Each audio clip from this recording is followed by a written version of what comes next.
Hey guys, the scent of incense curls through the air like a whisper of fate.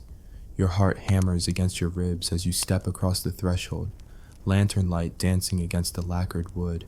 In a room so still you can hear your own pulse, you are the prize at a bargain, no, the gamble, of two proud houses. Before you get comfortable, please hit like and subscribe, but only if you truly enjoy what I do. Drop a comment telling me where you're tuning in from and what time it is for you. It's always fascinating to see who's joining us from around the world. Now dim the lights, maybe turn on a fan for that soft background hum, and let's dive together into today's journey. You are 16 winters old, the age when childhood cracks open like a silken chrysalis.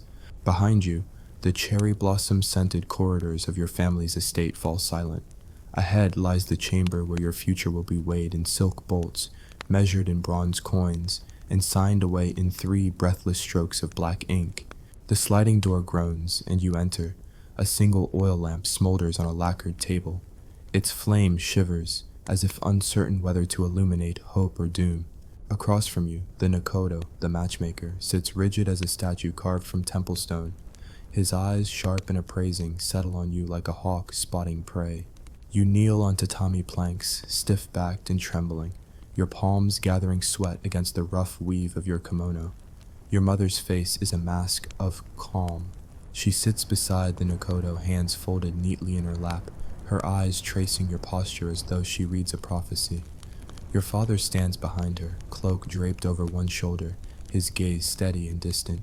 He might be calculating rice yields or perhaps silently mourning the daughter he will soon relinquish. On the lacquer table lies a scroll sealed with red wax. Inside, the terms of your new life, the dowry your family will pay, the lands your husband will grant in return, even the price of a divorce. 3.5 lines of ink handed back like a receipt. You taste metal on your tongue. Fear is a flavor you know too well. The Nakodo clears his throat, the sound splitting the hush like steel through parchment. He slides forward a dossier, parchment bound in silk, listing your groom's qualifications. 500 koku of rice revenue, a castle keep, 3 generations of samurai blood, and proficiency with the katana. He notes that he reads 17 kanji and has never contracted smallpox, a point worth celebrating, apparently. Romance.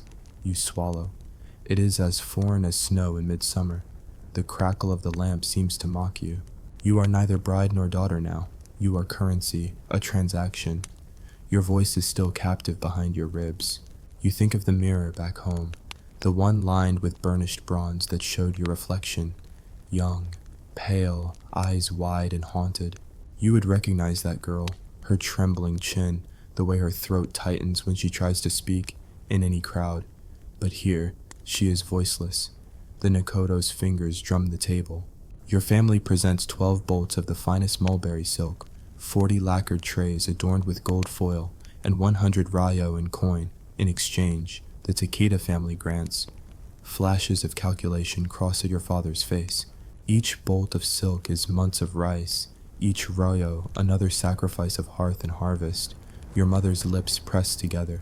You imagine each piece of silk unspooling across distant ceilings, a soft burden on the shoulders of a man you've never met. You taste copper again. Hunger or terror blurs the edge of your senses. In feudal Japan, marriage was not about hearts, but honor. It was the merger of fiefdoms, of influence sealed in shards of lacquerware and scrolls dipped in the blackest ink. Love was a luxury reserved for poets and courtesans. For you it was a footnote. The Nakodo finishes the exchange. Your father inclines his head, a nod of approval or relief. You cannot tell. Your mother exhales, quiet as a ghost slipping through dusk, and then silence. Your gaze flicks to the far wall, where a bronze mirror glints. You see 2 pairs of eyes staring back, your mother's, cool and resigned, your own, flickering with questions you cannot voice. You imagine stepping into the glass and shattering it, scattering shards of what-ifs into the dark. The Nakodo collects the scrolls and rises, his duty complete. He offers you a curt bow. You bow back, though your joints ache. He leaves. Your mother stands, her kimono rustling like a sigh. She approaches you and lays a gentle hand on your shoulder. "This is our way," she whispers, voice steady. "Your life is tied to this union. Do not let your heart wander in the shadows." Her eyes glisten, but she does not falter. You touch her hand, trace the tendons beneath the silk sleeve, and feel the tremble there. You are not alone. Night deepens. Outside, cicadas hum their restless refrain. Somewhere beyond these paper walls, the moon drifts, impartial and cold. Inside, you kneel on the tatami, heart fluttering like a trapped sparrow. In the days that follow, your life will become a ledger. You will learn to curtsy with impeccable grace, to greet your future lord with measured deference, to offer tea in bowls so fine they sing when they fill. You will practice the kodo until your fingertips bleed, compose poetry that earns nods of approval, and cultivate a smile that speaks of serenity even as your soul twists in silence. But tonight, you are still the girl who wanted to wander the garden at dusk, braid cherry blossoms into her hair, and write wild verses about the rising sun. Tonight, you still remember the scent of moss after rain, the way the river chuckles over stones. These are luxuries you must relinquish. Your mother kneels across from you, placing a small lacquer box between you. Inside, a comb of polished ivory, a silk handkerchief embroidered with peonies, and a delicately folded love ritual, an offering meant to be presented to your future husband after the ceremony. Love ritual, how cruelly ironic. She looks at you. Tomorrow you will wear the uchikake robe, the color of blood. You nod. The word blood echoes in your skull, but no tears come. You tuck the handkerchief into your sleeve, next to the letter of marriage terms. That night, you lie on your futon, eyes wide in the glow of a lone candle. The house is still, but the walls seem to breathe, alive with the whispers of ancestors and wives who faded into memory. You think of their faces, carved in temple stone, their stories untold. Some died of heartbreak, others found strange freedom in widowhood, not through devotion, but through death. Sleep drifts toward you like damp mist, but you fight it. You trace the lines of your contract with your fingertips, memorize the weight of the paper. 3.5 lines that hold your fate. 3.5 lines that promise release if he chooses. At dawn, you rise. The chambermaid helps you into the robe, crimson silk heavy as a verdict. Your hair is pinned high, adorned with combs of tortoiseshell and fresh plum blossoms. You feel like a doll, assembled for display. When you cross the threshold again, the courtyard is shrouded in mist. Lanterns sway in the damp air, and the courtyard stones gleam like obsidian. Your father bows to the approaching carriage. Your mother stands with silent resolve. The carriage, lacquered black, wheels cushioned with moss, arrives. 2 retainers lift the lid. Inside, cushions of crimson velvet await. This is the vessel of your departure, the chariot of your destiny. You step in, knees trembling, heart hammering as though it could break free. The lid closes, and you are swallowed by darkness and silence. The journey to the Takeda estate takes hours. The carriage rolls over rain-soaked roads, the world outside a blur of pines and mist-shrouded hills. You press your cheek to the cool wood panel, listening to the steady pulse of the wheels. What will he be like? A stern lord who demands obedience? A kind man who values your counsel? Or a stranger who sees you only as silk and strategy? You close your eyes, and in the darkness you can almost hear the echo of that crowded room. The Nakoda's measured words. You taste the copper of dread. When the carriage halts, you hear the clatter of hooves on stone. You straighten your spine. The door opens and dawn spills inside like judgment. A dozen samurai bow on either side. Beyond them stands the central gate, massive timbers bound with iron.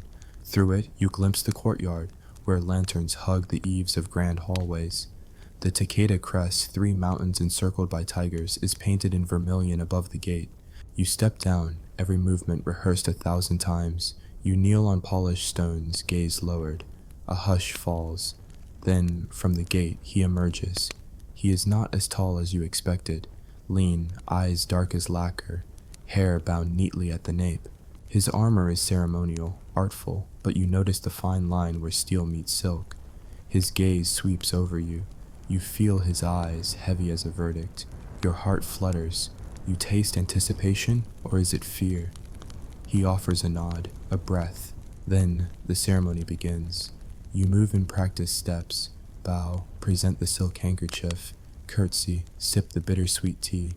Each gesture a note in a silent symphony. You glimpse your parents at the gate, standing muted and proud. Their faces blur. You will never see them like this again. When the teacup meets your lips, the world narrows to its porcelain rim. You hold the warmth, steady your breath.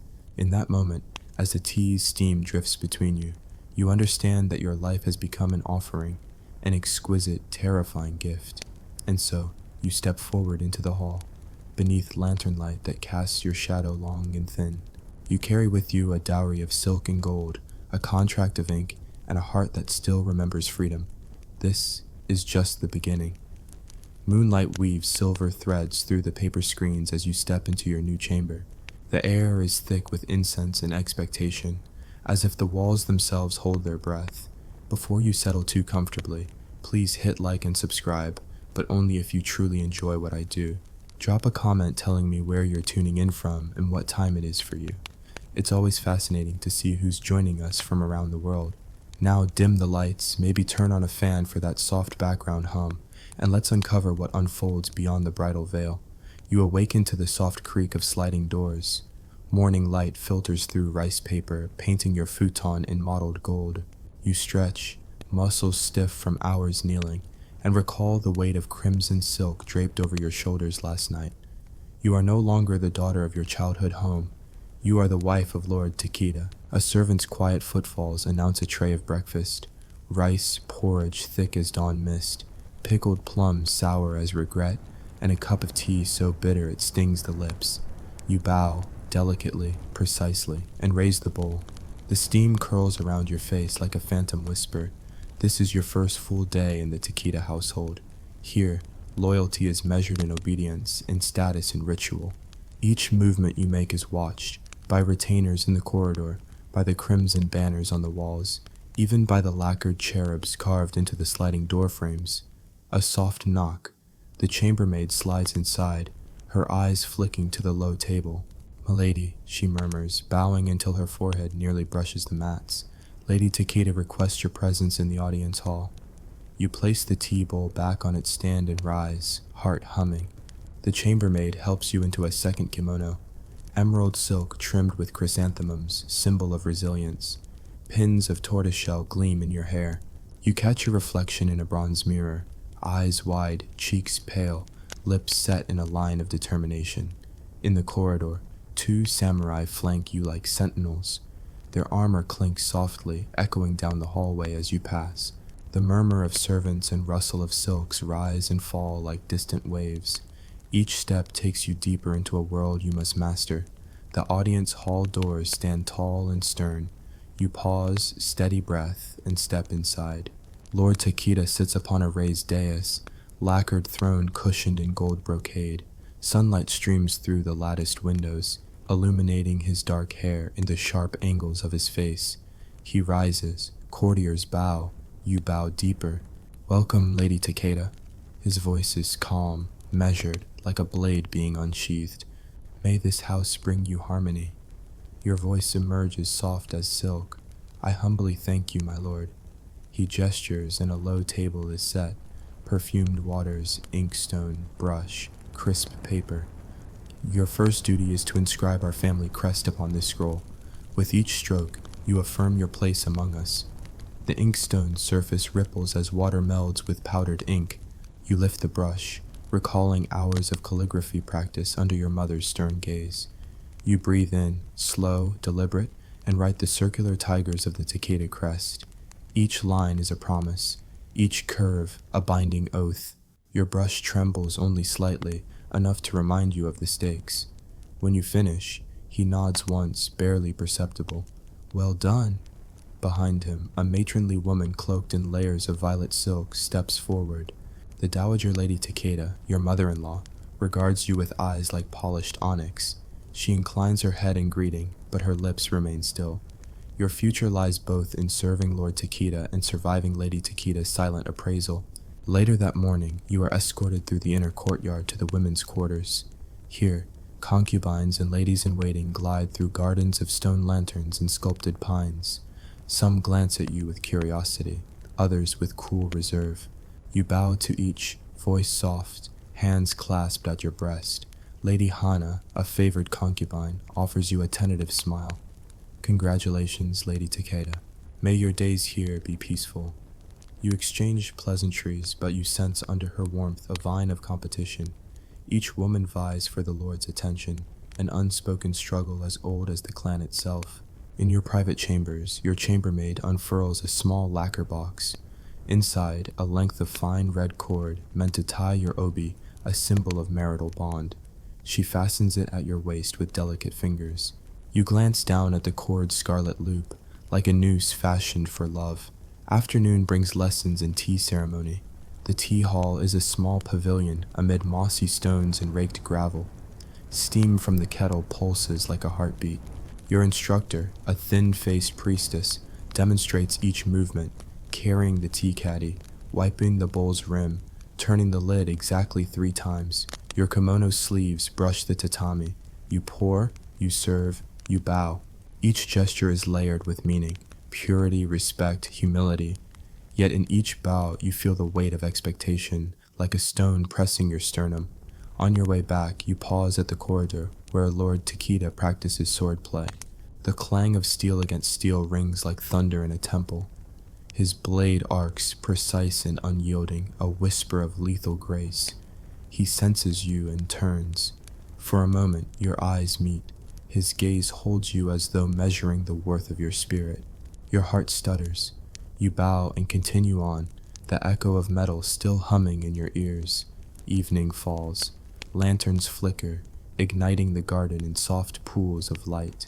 You stroll among stone paths, breathing in pine and damp earth. Your thoughts drift to home. Your parents, the cherry trees you once climbed, the poems you scribbled in margins of your school books.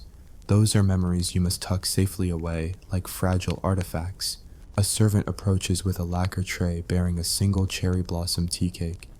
"For Lady Takeda?" she whispers. You take the cake, its sweetness a balm. You bow your thanks, fingers brushing the tray's rim. As you lift it to your lips, you feel the weight of eyes upon you. Lady Hana stands beneath a weeping pine, silhouette graceful but tinged with challenge. "Allow me," she says, stepping forward to pour you tea. Her hand brushes yours. In the lantern's glow, you see the glint in her eye, friendship offered, but with an edge of steel. You accept the tea, voice steady. "Thank you, Lady Hana." She smiles, slight as a crescent moon. "We must watch out for one another in this house." Her words linger. In these gilded halls, alliances are as fragile as the porcelain cups you clutch. A misstep, a misplaced word, and you could find yourself exiled to the servant quarters, or worse, leaving behind that scarlet cord that binds you. Night deepens, and you return to your chamber. The corridor is silent, your footsteps muffled by velvet rugs. Inside, the chambermaid awaits with your nightrobe, pale blue silk patterned with falling snow. You slip inside, the fabric cool against your skin. Sitting by the window, you look out at the moonlit garden. Cicadas hum, and you recall the dowager's unreadable expression, the edge in Lady Hana's voice, the Lord's assessing gaze. Your thoughts swirl. Will you earn affection here? Will you ever taste real laughter again? Or will you become just another name in the family registry, another silk bundle destined for the storeroom of history? Sleep comes fitfully. Dreams of spinning silk, of swords flashing, of cherry blossoms turning to ash. Dawn arrives with clipped order. You dress in morning robes of dove gray, braid your hair with care, and offer a silent prayer to the ancestors. Today, you will learn of the estate's management, grain stores, servant rotations, contract stipulations with neighboring clans. Your role, as wife, is not ornamental.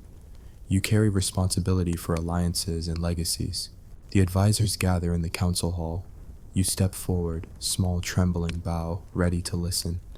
A map is unfurled, fields shaded in green, villages marked with red dots. The steward points to each region, detailing harvest yields and tax quotas. You are expected to memorize these figures, to relay petitions from vassals, even to settle minor disputes if your husband is absent. The dowager leans forward, knitting her fingers. "History remembers only those who wield power," she intones. "A good wife is silent but informed." You nod, absorbing the weight of her words like ink on rice paper. This is your education now: strategy, diplomacy, the art of silent command. At midday, you join the women's quarters again. stitching banners, embroidering family crests onto robes, preparing linens for the next ceremony. Your hands move deftly, fine embroidery, pale threads glinting like dewdrops, each stitch a silent vow to uphold your family's honor. But whispers swirl, rumors of drought in the north fields, of unrest among tenant farmers, of a rival clan seeking to ally with the Mori. You sense fate weaving a web around the Takeda house, and your every decision will ripple through it. As dusk falls, you are summoned once more to the audience hall. This time, you carry a scroll, a petition from village elders requesting tax relief after the summer floods. You kneel before Lord Takeda. With steady voice, you present their plea, citing harvest reports and flood patterns. He studies the scroll, brow furrowed. Behind him, courtiers hold their breath. Finally, he nods. We shall grant relief. Tell the elders their devotion is rewarded. Heat rushes to your cheeks. A small victory, a moment of agency in a world of constraints. You glance at Lady Hana, her eyes widen in surprise, then soften in respect. Even the dowager inclines her head. You rise, the weight of your new role settling on your shoulders. You are no longer a passive vessel of transactions. You are a player in this delicate game of power. Tonight, back in your chamber, you place the petition scroll beside your inkstone. You light a single candle and open your own journal, hidden beneath the floorboards. You write, "Today I spoke for the people. Today I was heard. Fear still grips me, but hope stirs too. In this world of silk and steel, I will carve a place for my voice." You close the journal and extinguish the candle. Darkness embraces you, no longer oppressive, but protective. The season of your true awakening has begun. The first raindrops of the summer storm splatter against the paper lanterns, sounding like distant drums of warning. Lightning forks across the sky, illuminating the corridors in brief, ghostly flashes. You sense eyes watching you from every shadow. Night has fallen on the Takeda estate, but rest eludes you. You dress in dark silk undergarments, quiet as moonlight, and wrap your kimono over them, knotting the obi with deliberate care. In your sleeve, you hide a slender hairpin fashioned into a makeshift blade. Fear coils in your stomach, but determination steadies your hands. Earlier that day, a cryptic missive arrived, a folded slip of crimson paper slipped beneath your door. The calligraphy was elegant, perhaps Lady Hana's, but the words were a death knell. Meet me at the Eastern Gallery at midnight. Silence. Your life depends on it. You did not know whether it was a trap or salvation, but the choice to ignore it felt like choosing defeat. So you wait, heart pounding, as the storm begins its moonless symphony. Through the courtyard, lantern flames bow to gale winds. You slip between stone statues of lions. Guardians turn silent spectators to your desperate mission. Water pools at your feet, reflecting the fractured shapes of wooden beams overhead. At the Eastern Gallery, a long veranda lined with sliding doors, you pause behind a column. Thunder rumbles. The storm's breath whistles through the open eaves. Your pulse echoes in your ears. A soft footfall. Lady Hana emerges from the shadows, her silken robes whipping around her like a cloak of midnight. Her eyes, usually warm with false politeness, are steely now. She holds a sealed scroll, Takeda crest stamped in black wax, clutched between slender fingers. "I warned you," she whispers, breath visible in the damp air. "Your birth clan, they'll be blamed for the poisoning of Lord Takeda." "Poisoning?" You stare at her. Shock curdles your blood. "Poisoning? But he is well." "Tonight," she says, her voice low, "they plan to slip the toxin into his sake. Your natal uncle, our steward, coordinates with rebels from the north fields. They blame Takeda rule for the floods that crippled their harvest. If Lord Takeda dies, your family's honor collapses, and your own lineage is disgraced. Betrayal tastes like ash. You press knuckles to your lips, struggling to breathe. Your uncle, a man you loved, was willing to sacrifice both clans to avenge wounded pride. Thunder cracks. A lantern shatters nearby, splinters raining onto the wet stones. "What do you propose?" You manage. She hands you the scroll. "Proof. We expose them, but you must help me deliver this to the Lord before the midnight feast. I cannot enter his chambers alone." Your mind races. If you're caught, you're a conspirator. Worse, a traitor within. But if you do nothing, both clans burn. You nod, forging a silent pact. Together, you dart along the corridor. Behind each door, retainers sleep or whisper prayers. At the feast hall's sliding doors, lanterns bow low, casting red halos over lacquer tables set for midnight wine. Inside, samurai in polished armor stand guard. The feast is a charade, empty platters and goblets awaiting the final toast. You slip in behind Lady Hana, hidden by the clamor of false toasts and rustling silk. Lord Takita's chair sits at the far end, headrests carved like roaring tigers. His back is to you as he converses with his steward, your uncle, whose gaunt face gleams in the lantern light. You freeze. He raises his sake cup, preparing to drink. Your heart threatens to burst. Lady Hana nudges you. In your palm, the scroll heavy as fate. A drum signals the moment. The steward lifts the cup to the Lord's lips, an action reverent as ceremony, lethal as betrayal. With a surge of adrenaline, you dart forward, thrusting the scroll onto the lacquer table. "My lord," you cry, voice ringing across the hall. Conversations halt. Armor rattles. All eyes pivot to you, silk against steel. Lord Takita turns, brows arching. He inclines his head, signaling silence. You kneel quickly, placing your forehead on the tatami. "My lord, forgive my intrusion," you breathe, "but evidence of treason waits here." The steward's face drains of color. Lady Hana steps beside you, offering the scroll. The Lord's hand hovers over the cup. He gestures. Retainer sees the cup before it reaches his lips. With measured calm, he breaks the wax seal and unfurls the scroll. Your uncle lunges, but two samurai restrain him. The hall hums with tension, blades at the ready, hearts pounding. The Lord reads. His expression is unreadable, stone behind ink. He finishes. A long, grave pause. Then he stands. Rain hammers the eaves as he speaks. "So these are my trusted clansmen's plans? To murder me and ignite war between families?" He turns to your uncle. "You have one chance to explain." Your uncle's lips tremble.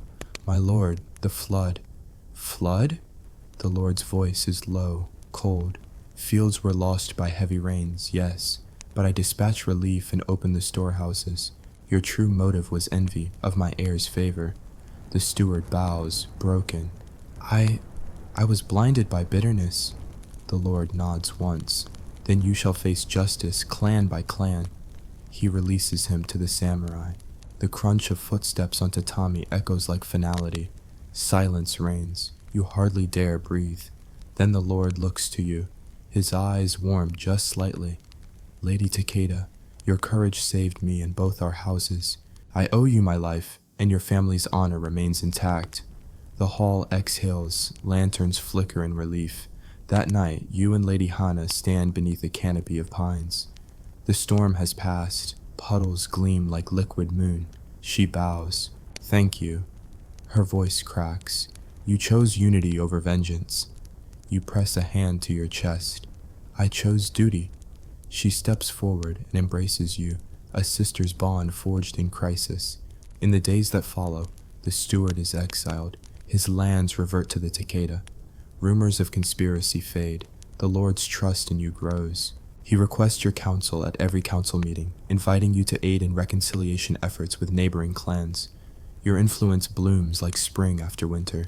You oversee flood relief projects, distribute rice to villages still scarred by the storm, and broker marriages that heal old wounds. Each success binds you tighter to the Takeda heart and distances you from your natal home. Yet with power comes envy. Lady Takeda Dowager lingers behind your figure in council chambers, eyes sharp as obsidian. You catch her gaze, unspoken challenge. You bow your head respectfully, but your heart stiffens. You know her tests are far from over. One dawn, you receive an unsigned note. Not all wars are fought on battlefields. Watch your back. You smile at the warning, a blade sharpened in shadows. You tuck the note into your journal beside your earlier entry. That afternoon, you ride through the estate's new irrigation channels on horseback. Your first official inspection. Farmers greet you with bows and blessings. Their eyes hold gratitude and a quiet hope that you will not abandon them. The wind catches your hair. You glimpse the distant mountains, guardians of the valley. You feel the pulse of land and people beneath you, anchored by duty and compassion. Back at the manor, you discard your riding cloak and change into ceremonial robes of lavender trimmed in silver. Tonight is the Festival of Lanterns, an event celebrating peace and renewal. Thousands of lanterns float on the river, carrying prayers into the starlit sky. In the main courtyard, silk banners ripple in the breeze. Courtiers gather, children laugh, musicians tune shamisen and drums. You stand beside Lord Takeda on the raised dais. He offers you a lantern. Your fingers brush his as you light the wick. Your heart flutters. A single moment of simple grace. Human connection between vows and obligations. As you release the lantern onto the river, you whisper your prayer for unity, for peace, for the strength to walk this razor's edge between hope and despair. The lantern drifts away, joining 1,000 others, each glowing ember a promise. And for a moment, you allow yourself to believe that even in a world of silk and steel, compassion and courage can carve a path through destiny's deepest shadows. The dawn mist clings to the pines like a veil of secrets as you step into the courtyard. Today's light is gray with portent, the air humming with whispers of old alliances unraveling. You awaken to the clatter of steel and low voices. Sliding open your shutters, you spy Lord Takeda and his chief retainer, General Matsudaira, conferring over a map strewn across a low table in the veranda. Their brows are furrowed, lips moving in grave tones. You sense the tension, factions stirring like restless spirits. Your chambermaid enters with your morning tea, jasmine-scented, delicate as a promise. You bow, fingers brushing the rim of the cup. Her eyes flick with worry. "My lady," she murmurs, "rumors spread that the Mori clan seeks to reclaim borderlands. Some advisors whisper that the Takeda's mercy in recent negotiations may be seen as weakness." You lift the cup, letting the steam calm your racing heart. Mercy or weakness, one's virtue, one's peril. You ponder the fragile tapestry of peace you helped weave. Now, torn threads threaten to shred everything. After breakfast, you join the council in the great hall. Courtiers and generals gather, faces tight with unease. The Takeda crest hangs above, a silent witness. You kneel beside the Dowager Lady Takeda, whose eyes glint with tempered steel. She inclines her head, acknowledging your presence. Even she respects the voice you've earned. General Matsudaira unrolls the map, pointing to the eastern passes. Our scouts report Mori raiders gathering near Mount Kiso. They claim ancestral rights denied generations ago. His voice echoes off stone walls. "We must defend our borders." An elder advisor speaks. "The Mori revolt stems from our own relief efforts. Tax exemptions we granted to northern villages have been perceived as favoritism. Other clans fear we consolidate power." Lord Takeda's gaze sweeps the room. "We offered relief to prevent famine, not to aggrandize ourselves, yet perception can be poison. We must act decisively or risk emboldening rivals." A younger retainer leans in. "My lord, perhaps a marriage alliance, Mori Lord's eldest daughter, could seal peace." Murmurs ripple through the hall. A political marriage, a tool of statecraft. You recall your own union, silk-bound promises forged in ink. Could such a strategy bind alliances as well as it binds futures? The Dowager's voice, quiet but firm. "Another marriage treaty would strain our coffers and our legacy. We have enough progeny." She catches your gaze and pauses, "but none who know the Mori intimately." Your breath catches. You step forward, heart hammering. "If I may, my lord." All eyes turn to you. You bow deeply. "I am of a different natal line, connected by distant ties to the Mori through my mother's grandmother. In my childhood, I learned the dialect of their region, their customs, their folk songs." Your voice trembles, but your words gain strength. "If a diplomatic envoy is sought, I could represent the Takeda as a liaison, bridging our clans through understanding rather than treaty alone." Silence. Then Matsudaira's brow lifts. Lady Takeda inclines her head. Lord Takeda folds his arms thoughtfully. After a moment that stretches like a drawn blade, he addresses you. "Lady Takeda, your proposal carries risk and opportunity. You would travel to Mori territory as our envoy?" You bow, chin nearly touching the tatami. "With your permission, yes, my lord." He nods. "Then it is settled. Prepare yourself. You depart at first light under escort. May your words wield the harmony we seek." A ripple of approval passes through the council. You rise, pulse pounding, not with fear, but purpose. You have been given a mission that may heal the rift, or shatter it irreparably. That evening, you pack your satchel, inkstone, paper, ceremonial gifts, a lacquered box of gold coins, silken scarves dyed in Takeda crimson, and a length of fine green cloth to present to the Mori Lord's daughter. The chambermaid helps roll your travel robe of jade silk, and your chamber transforms into a nexus of farewells. Your fellow ladies-in-waiting press small tokens into your hands, pins carved from deer antler, combs of tortoiseshell, sachets of incense, each a blessing, each a binding hope. In the reception hall, Lord Takeda stands beneath lantern light. He offers a small package, a single silk handkerchief embroidered with the Takeda crest, a personal gift.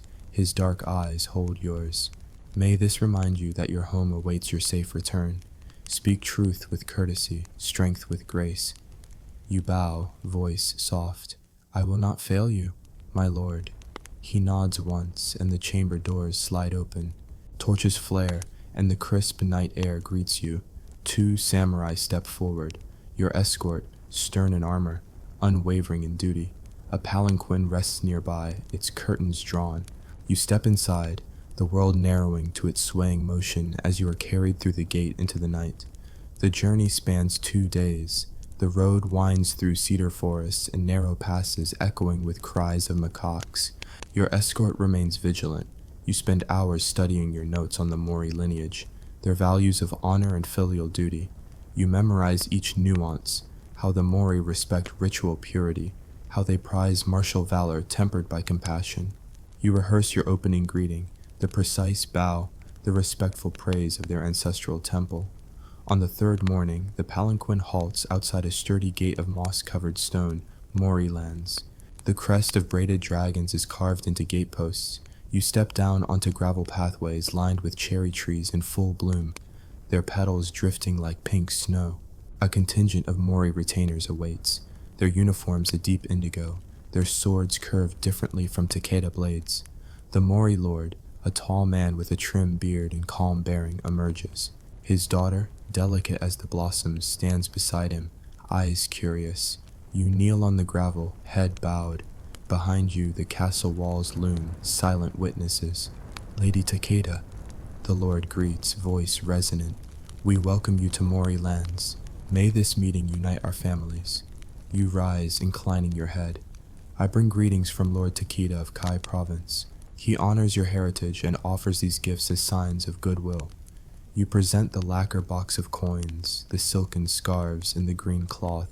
The daughter's eyes brighten as she holds the green silk, its hue reminiscent of spring's promise. Courtiers exchange nods. You speak in the Mori dialect, soft yet assured, expressing your lord's desire for harmony and cooperation in flood relief, trade routes, and cultural exchange. The Mori lord listens, his posture regal but open. After deliberation in private chambers, he returns. We accept your gifts and your words, he declares, but talk is not enough. Actions must follow. We request a joint project, constructing a bridge over the Onari River to facilitate trade and demonstrate mutual commitment. A bridge, a tangible symbol of unity. You bow. I will convey your request to Lord Takeda. I believe he will see its wisdom. Arrangements are made. Engineers and laborers from both provinces will build the bridge, exchanging techniques in stone masonry and woodwork. The Mori lord invites you to stay for the groundbreaking ceremony, hammering the first chisel into a granite cornerstone. As you drive the chisel, its echo rings through the valley. The Mori daughter stands beside you, smiling. You exchange a look, a bond formed beyond politics. In her eyes, you glimpse the potential for friendship to transcend duty.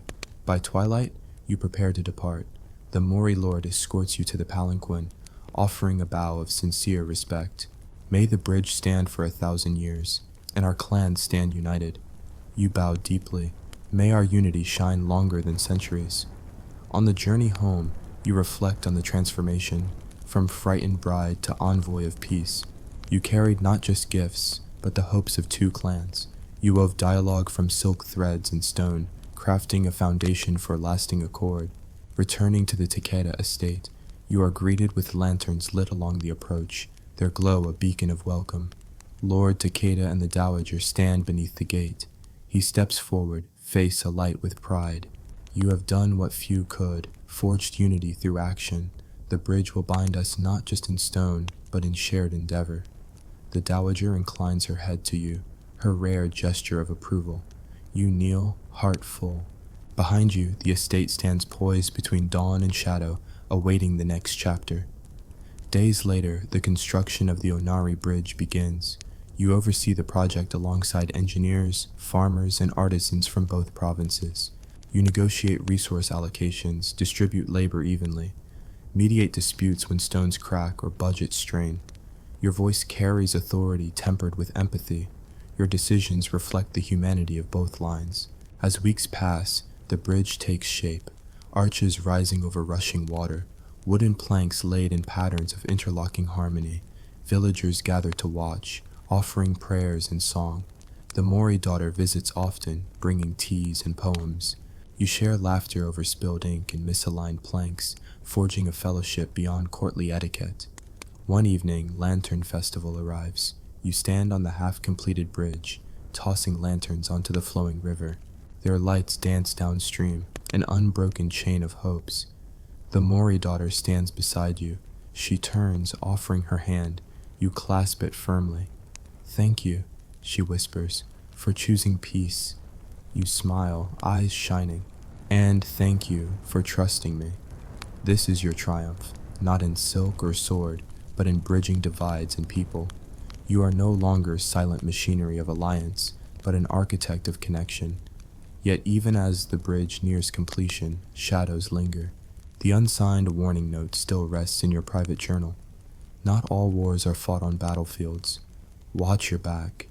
You sense subtle undercurrents. A faction within your own house may resent your rising influence. The Dowager's allegiance wavers. Lady Hana, once your sister in crisis, now watches you with guarded eyes. Power, once wielded for justice, can become a blade turned inward. Late one night, you study clan records in the library, musty scrolls and brittle parchments. You uncover petitions from lesser samurai families who feel overlooked in recent appointments. Their grievance could spark internal strife that undoes external peace.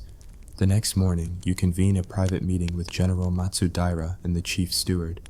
You lay out the concerns of the minor clans, offering proposals for new roles, advisory councils, ceremonial honors, small land grants funded by the joint Mori-Takeda Canal project.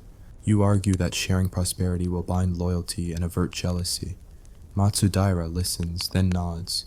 Your foresight averts another conflict. "I will propose these measures to my lord." You feel a surge of satisfaction, preventive diplomacy as crucial as reactive. Peace must be tended like a garden, uprooting weeds before they choke blossoms. Days later, Lord Takeda announces your plan in the council hall. The minor clans murmur approval, their smiles genuine for the first time since your arrival. Even the Dowager inclines her head appreciatively.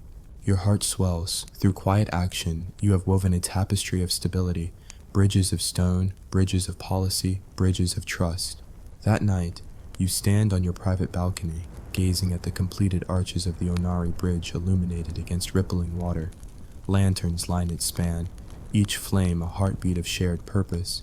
In the distance, the Mori temple bells echo in harmony with the Takeda castle drums, a cadence of unity. You whisper a vow to the wind. "I will honor the promise of this bridge. I will guard our peace with vigilance and compassion. And I will remember that true strength lies not in steel, but in the courage to build bonds across divides." Below you, the river flows onward, steadfast, unstoppable. In the coming years, treaties will be signed, alliances tested, enemies reborn. But the Onari Bridge will endure, a testament to what a single voice, armed with empathy and conviction, can accomplish in a world of ironclad obligations. As you step back inside, closing the shoji behind you, you carry the memory of lantern lights and shared laughter, of vows made in misty dawns and hammered into granite. You are no longer merely a figurehead, no longer the girl once traded for rice and silk. You are Lady Takeda, diplomat, leader, bridge builder. In the twilight of feudal strife, you have carved a path toward lasting harmony, and shown that even in a land of swords, the greatest weapon is compassion wielded with resolve. Hey guys, imagine the earth trembling beneath your feet as you step into a starlit clearing. Torches crackle at the edges of a circular pit, the smell of damp pine needles mingling with smoke. A hush falls over the assembled clan, breath held, hearts racing. Tonight, history's darkest vow is about to be fulfilled. Before you settle in, please hit like and subscribe, but only if you truly enjoy what I do. Drop a comment telling me where you're tuning in from and what time it is for you. It's always fascinating to see who's joining us from around the world. Now, dim the lights, maybe turn on a fan for that soft background hum, and let's descend together into a story of loyalty, fear, and haunting sacrifice. You are 20 summers old, newly wed to a man you barely know. His name is lost to memory now, replaced by the trembling weight of the lacquered box in your hands. It contains his guardian symbols, a length of his clan's crimson silk, a dagger carved with ancestral crests, and a letter sealed in black wax. Tonight, these tokens will be joined to yours, buried beneath the soil, to bind your spirits for eternity. The chief elder stands by the pit's rim, robes swirling like shadows. His voice, deep as temple bells, cuts through the night. By the decree of our forebears, and in honor of the vow you have shared, you shall join in death as you have joined in life. No tear shall be shed, no lamentation voiced. This is your destiny. Your heart hammers. You bow your head, feeling the coarse fibers of your mourning kimono against your skin. It is dyed the color of fresh earth, neither vibrant red nor pure white, but a gray-brown that speaks of decay and devotion. You clutch the dagger at your waist, the steel cold and heavy. You taste the acrid tang of fear. In feudal Japan, certain clans believed that a bride's ultimate loyalty was proven only in death. If her husband passed, she must follow him into the earth, ensuring their bond remained unbroken, guarding his spirit from lonely wandering, and appeasing ancestral deities who demanded unwavering fidelity. Some saw it as sacrificial honor, others as grim coercion. Behind you, torches cast flickering patterns on the assembled kin, women in simple gray kimono, men in crested armor, children whose eyes shimmer with dread. They stand in silence, bearing witness to your final act. You imagine their faces blurred by tears and torchlight, their pity as remote as the moon drifting above. You step forward. The elder holds out his hand, palm up, revealing a handful of white stones, pebbles smoothed by river currents and blessed at the shrine. Cast these stones upon the coffin, he intones, and seal the promise that your soul shall never part. You grasp 2 stones, one for you and one for him. Sweat beads at your hairline. Each pebble feels heavier than any weight you have carried. You raise your hand and let them fall. They clatter against the lacquered wood, echoing like distant thunder. A retainer pushes forward the coffin, a simple pine box lacquered in red so deep it seems to swallow light. Its lid is etched with your family crest entwined with his, 2 symbols forever intertwined. The smell of fresh-cut wood mingles with incense, joss sticks burning in small clay pots around the rim. The elder motions. 2 burly attendants lift the coffin's lid. Inside lies your husband, pale, still, eyes closed beneath a wreath of white chrysanthemums. His face is peaceful, sleeping perhaps, yet the stillness is more terrifying than any scream. You swallow hard. The attendants lower the lid.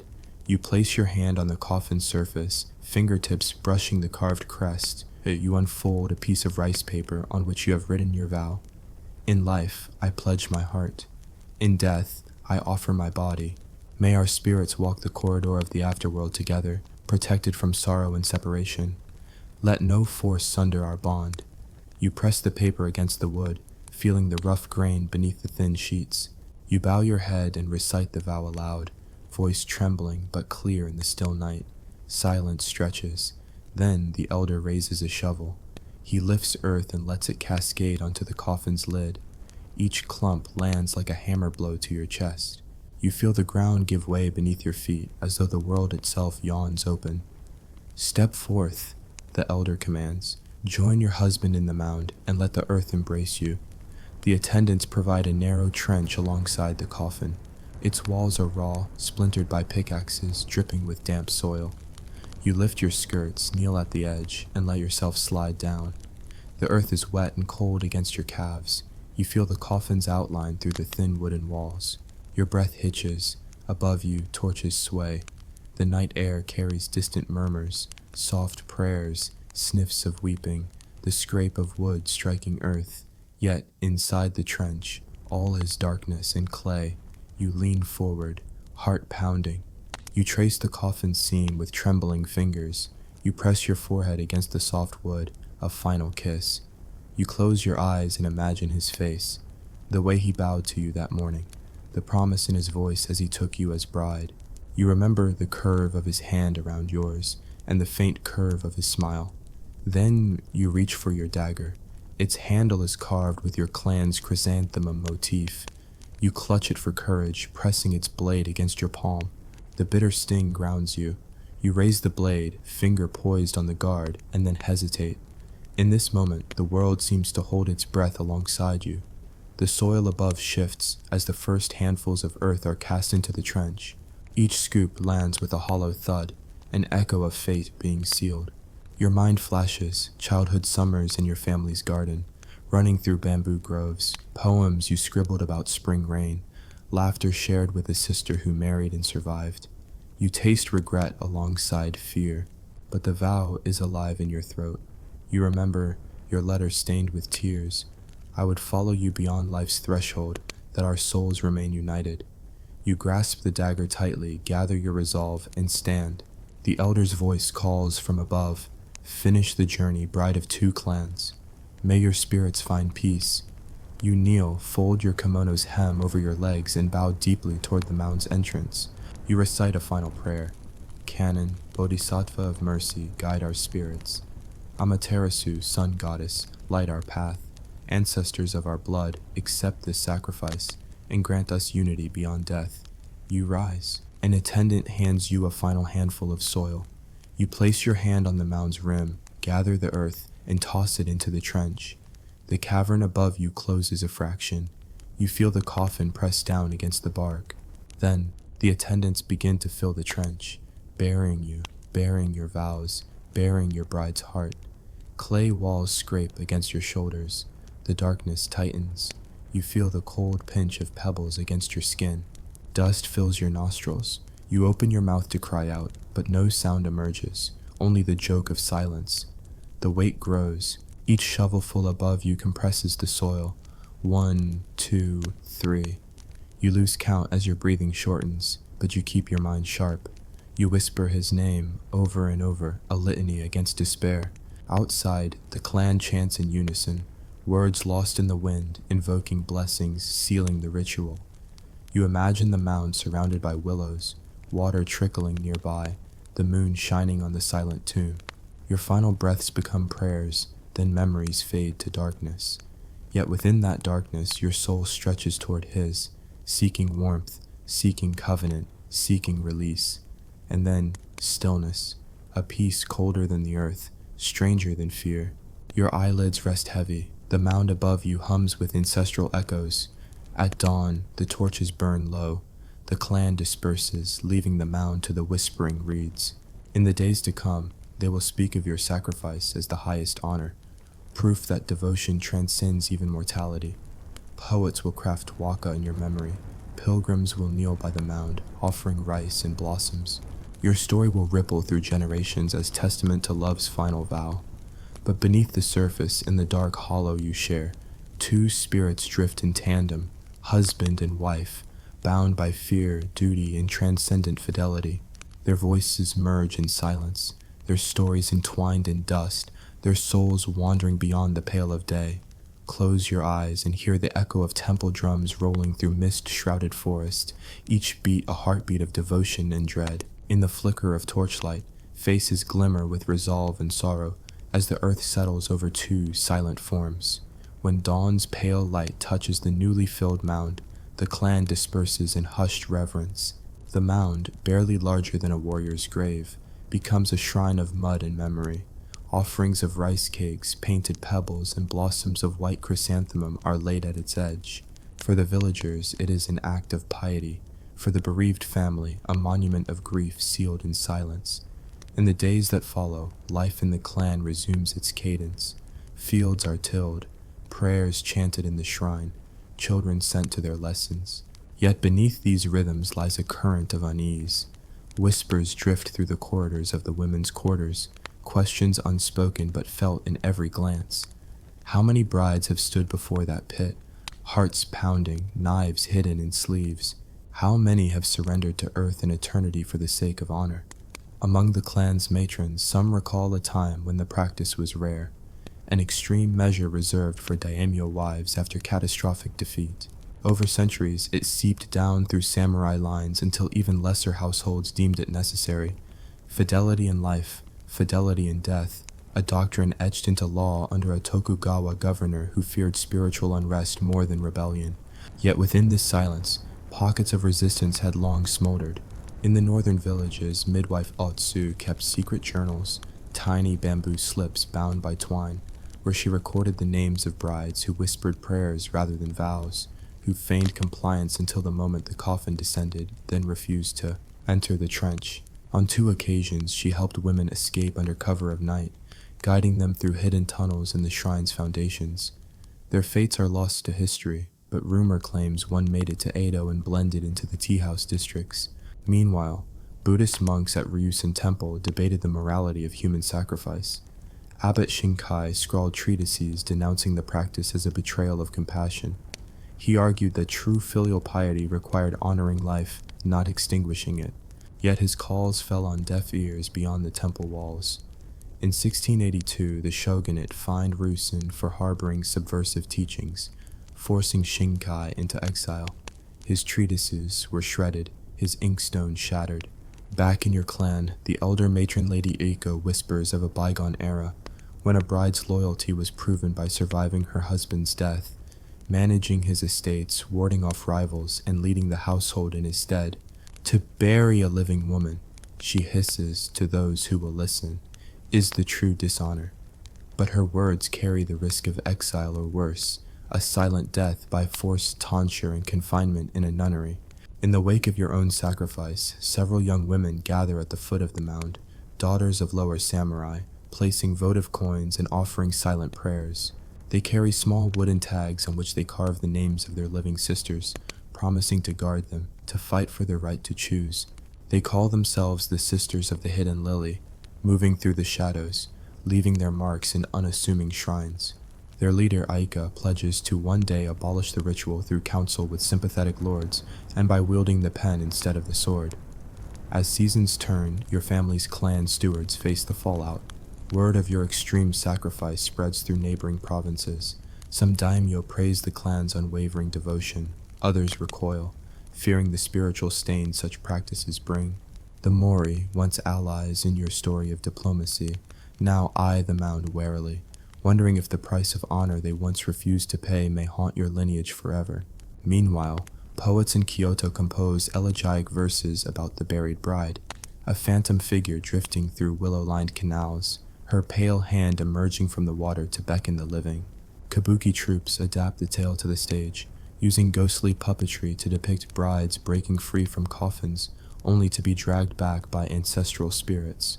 The performances captivate audiences, but also spark heated debates among scholars.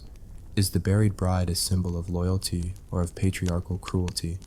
Within your own clan's inner circle, the Dowager Lady Matsuko convenes secret meetings. She summons the clan attorney and the ritual master, demanding a review of ancient edicts. She points to dwindling heirlooms, coffers emptied by dowries demanded for the ritual, lands left fallow by widows buried alive. We pay too steep a price for loyalty, she declares, voice trembling with authority. Our coffers run dry, our warriors demoralized. If we cannot protect our daughters, what do we safeguard? Under her patronage, the clan's legal scholars pore over temple records and government codes. In dimly lit chambers, they debate whether the Tokugawa edicts mandating blood loyalty still stand, or if they were repealed under the Kansei reforms.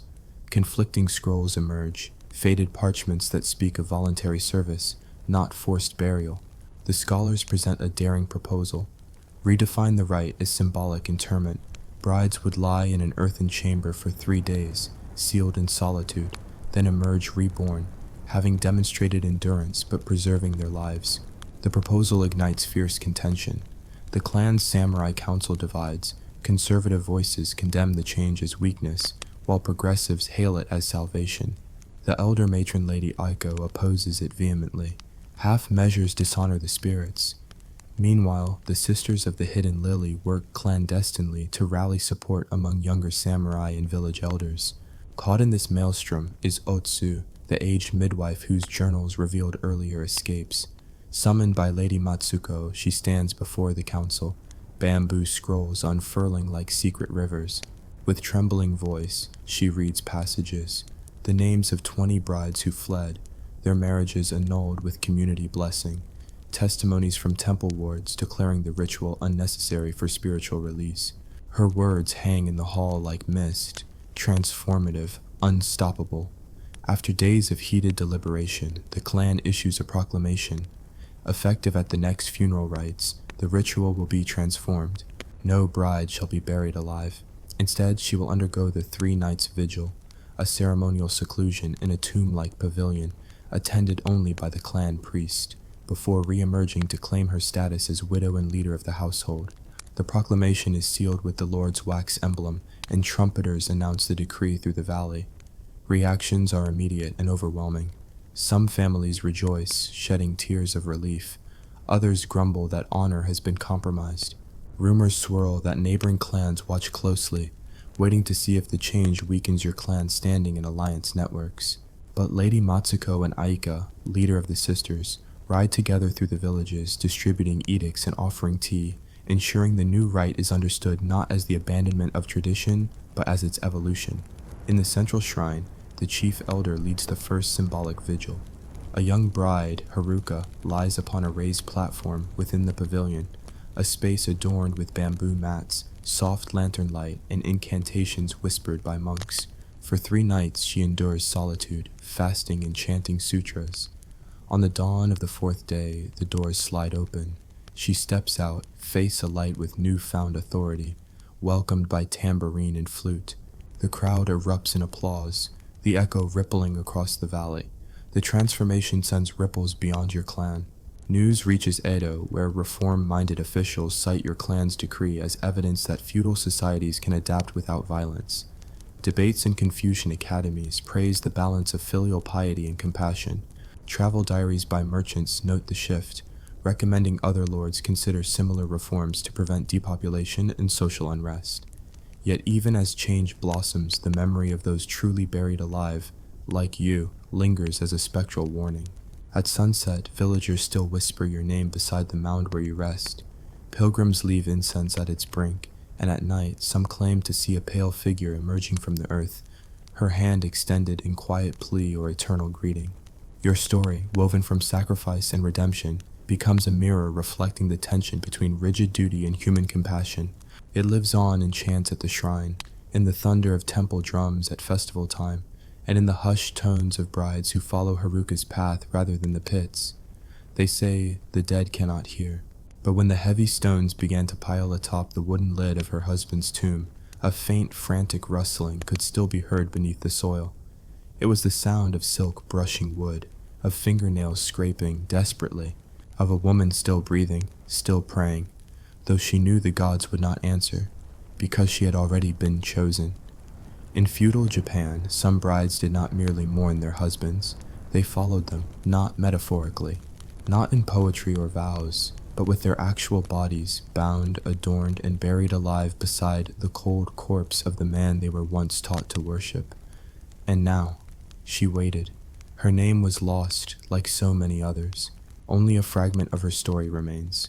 A noble woman of the Sengoku era, married at 15, widowed at 23, and sealed into the earth with her husband's ashes in a private ritual that no outsider was ever meant to witness. But someone did. A temple monk, young, terrified, and silent for decades, until one winter evening he told everything to a traveling scribe, who wrote it down in a thin, yellowing scroll. The ink was smudged, the names were blotted, but the horror remained intact. She had been dressed in white, the color of purity, yes, but also of death. In Shinto belief, white was the color the dead wore as they began their journey to the spirit world. It cloaked the bride's slender shoulders like frost. Her face was painted pale as bone, lips sealed shut by a single red thread. a symbolic vow of eternal silence. She walked on bare feet through the temple courtyard. Snow was falling. Her husband had died from an arrow to the gut. A petty border skirmish between rival daimyo. Nothing heroic, no glorious war. Just another butchered man in a land drunk on blood. Yet because he was high-born, the ancient rite was revived. It was called junshi, the act of dying with one's lord. Originally practiced by loyal samurai, it evolved, warped. In certain provinces, under certain cults of ancestral purity, it extended to wives, especially if the wife had no sons, no heirs, no purpose anymore. And so, she walked. At her side were two women, her younger cousins. They wept in silence, clutching prayer beads between trembling fingers. A priest led the procession, murmuring chants older than the temple itself. But the crowd that had gathered behind them was quiet. Too quiet. They were not there to protest. They were there to witness, to nod, to bow, to whisper that she was noble, selfless, loyal. But no one asked what she wanted. She descended into the pit. Not a proper grave, just a shallow earthen cell, framed with timber and stones barely large enough for one body, let alone two. Her husband's cremated remains had been poured into an urn and placed on a pedestal in the center. She knelt before it. The lid was lowered behind her. At first, the silence was absolute. Then the first rock struck the lid, then another, and another, until the world was dark, until the air turned heavy and sweet with incense, until her breathing became gasps, until her nails began to scratch, until her mind unraveled. She did not last long. It is said that some of these brides were given opium to ease the panic. Others were not. No one ever dug them back up. No one ever questioned the ritual, not allowed. Because in the noble courts of feudal Japan, obedience was a woman's highest virtue, and nothing proved obedience more than this. Junshi had been outlawed during earlier reigns, denounced by emperors as savage and unnecessary. But laws were only as strong as the men who enforced them, and when civil war returned, so too did the old beliefs. There were whispers of daimyo who secretly revived the ritual to inspire loyalty. There were temples that profited from the spectacle, inviting elite guests to observe the burials like theater, and there were wives like her who vanished beneath the earth without a scream. But not all went quietly. In one preserved letter from the Genroku era, a lady-in-waiting describes a different funeral, one that did not go as planned. The bride, young and educated, had begged to write a final poem before descending into the tomb. The priest allowed it, but instead of a farewell verse, she penned a curse upon her family, her in-laws, the clan itself, for condemning her to die for a man she had never loved. The parchment was confiscated, burned, she was buried anyway. But within months the clan began to fall. Crops failed, sons died in duels. The family shrine caught fire during a summer storm. The survivors, desperate and superstitious, returned to the tomb. They unearthed it. Inside, her skeleton was intact, but her skull had been turned backward, as though she had died looking over her shoulder. Even in death she was watching. Not every bride went into the earth. Some found a way to escape, or at least delay the ritual. A rare court record from the Tokugawa period tells of one widow who fled in the night, disguised as a maid. She vanished into the hills and took shelter with a group of itinerant performers, women who wore men's clothes and lived by their own rules. She changed her name, cut her hair, and passed as a wandering singer for decades. She was never found, but her old family, shamed by the scandal, erased her name from the family registry, as though she had never existed at all. For some, being forgotten was the best possible fate, because to be remembered often meant being sacrificed.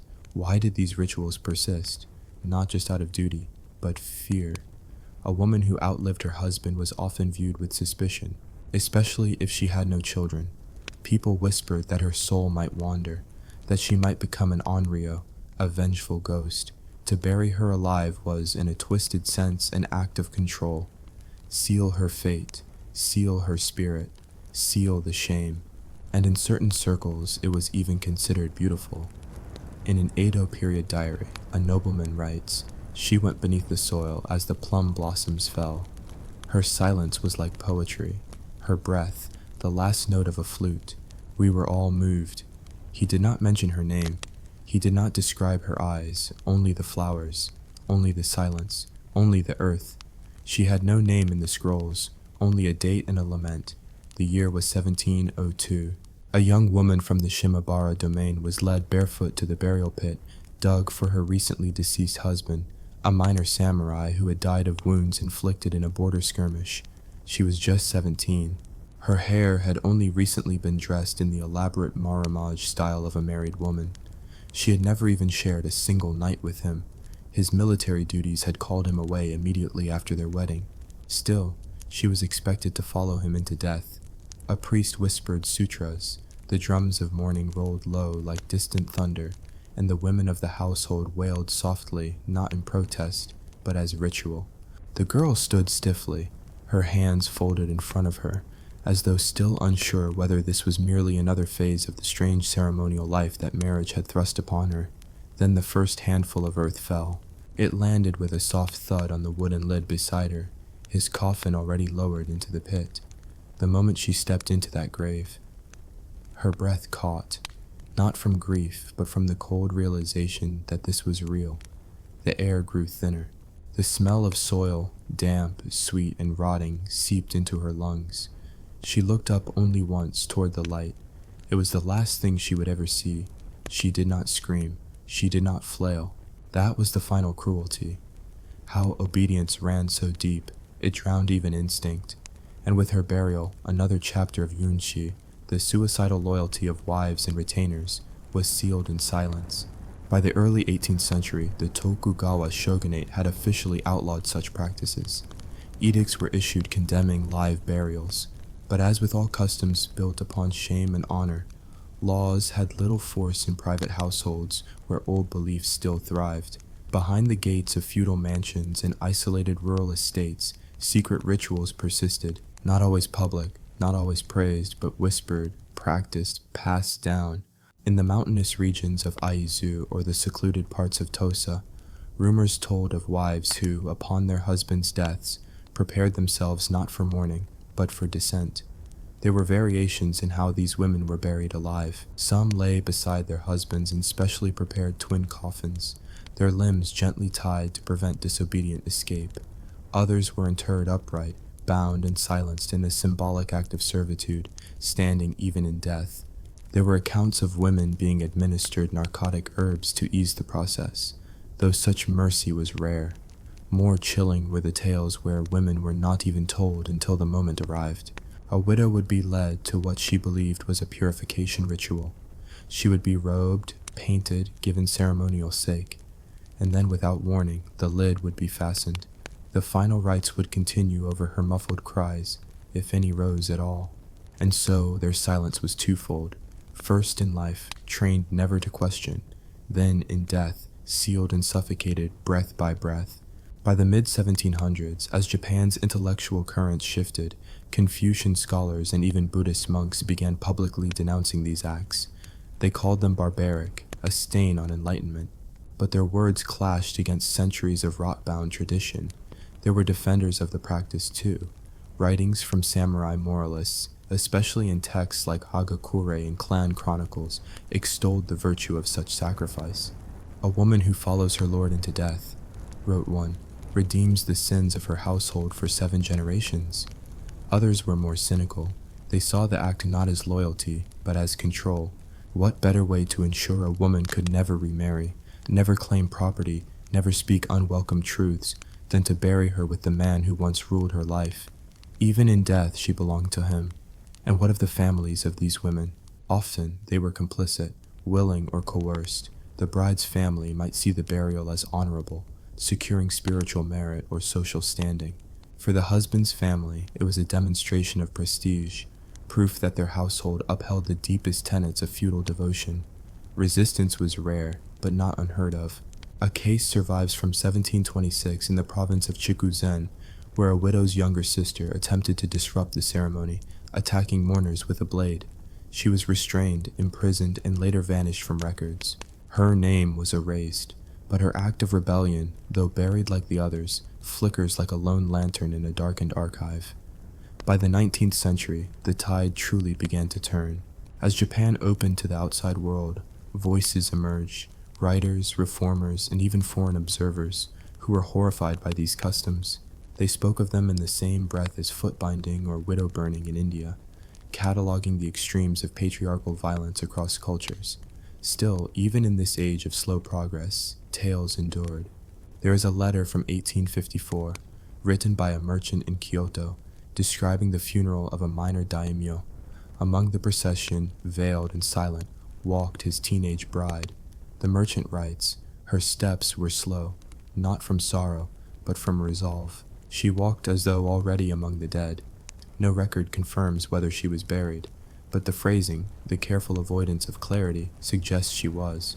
These stories matter not just for their horror, but for what they reveal about how systems of power embed themselves in ritual, in family, in the very air people breathe.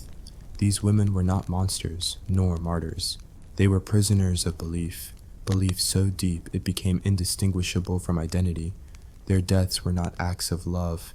They were silences enforced by centuries, and so they vanish, into dirt, into myth, into black ink on crumbling parchment. Faceless brides, obedient wives, shadows beneath the cherry trees, their graves unmarked, their breath stolen not by fate, but by design. And we, centuries later, are left to ask, how many more were buried, whose names were never spoken? How many more were praised for dying when they had never truly lived? The samurai were warriors of supreme discipline, taught to face death without flinching, to draw their blades at the flicker of dishonor, and to see surrender as a fate worse than decapitation.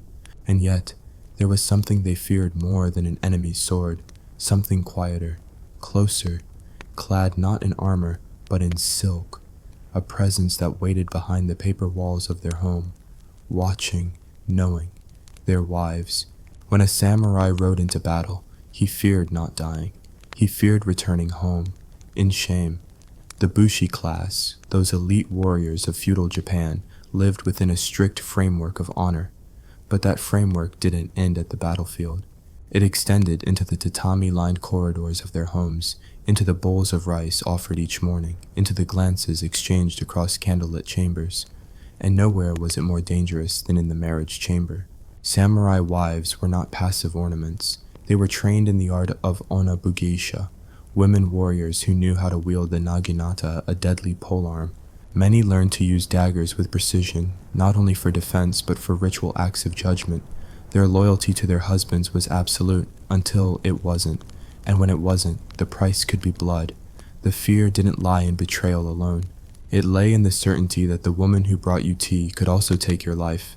There is a story, softly spoken, rarely written, a tale of a general who lost a battle, not to a superior force, but to hesitation.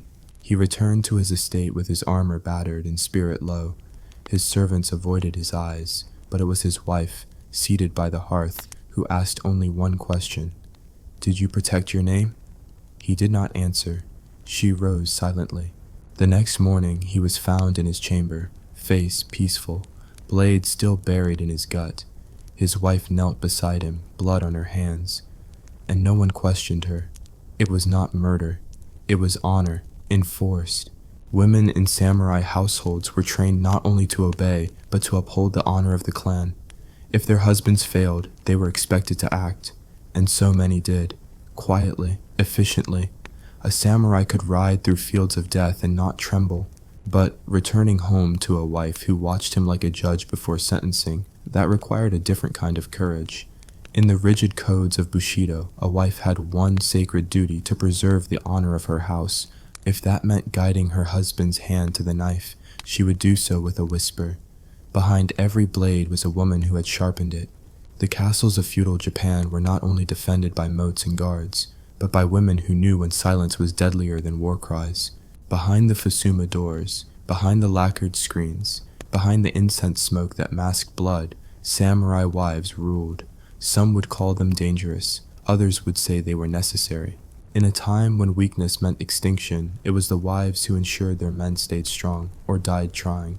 As night fell on Kyoto or Edo, the sound of distant drums might echo from the castles, but it was the hush inside the home, the slow turning of the shoji screen, that could chill even the most hardened warrior. She didn't need to shout. She didn't need to strike. She only needed to ask, "Did you bring shame to us?" That question alone could split a man open. In the world of the samurai, fear was not a weakness. It was a tool. But no fear cut deeper than that which came from within, the knowledge that the woman who served you sake at night could be your judge by morning. To survive in battle was one thing. To survive your wife's silence, that was the true war. By dawn, the samurai rose with the sun, their armor cold with dew, their blades cleaned from yesterday's duty. But the real reckoning waited not on the field. It waited in the inner room, where their wives lit incense and watched quietly, calculating. It was said that a woman of the warrior caste could read a man's soul from the way he walked through the door. Did he carry the weight of defeat? Did his eyes avoid hers? Was his silence that of humility or shame? In the provinces where warlords ruled over fiefdoms like miniature kingdoms, the samurai's honor was not just his own. It was his family's, his wife's, his ancestors'. And when a man faltered, it was not the enemy who ensured justice. It was the one who shared his bed. Inside the inner quarters, wives were guardians of ancestral pride.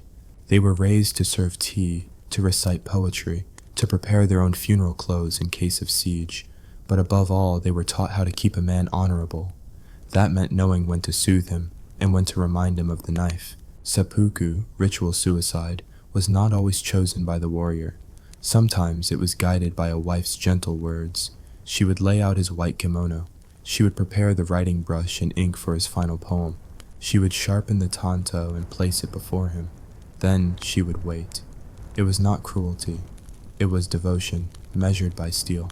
Legends tell of wives who stood behind their husbands as they made the fatal cut. Stoic, still ready to act as second, to decapitate them cleanly if they failed.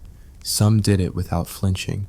Others wept silently after, but none disobeyed duty. To be a samurai wife was not to be delicate.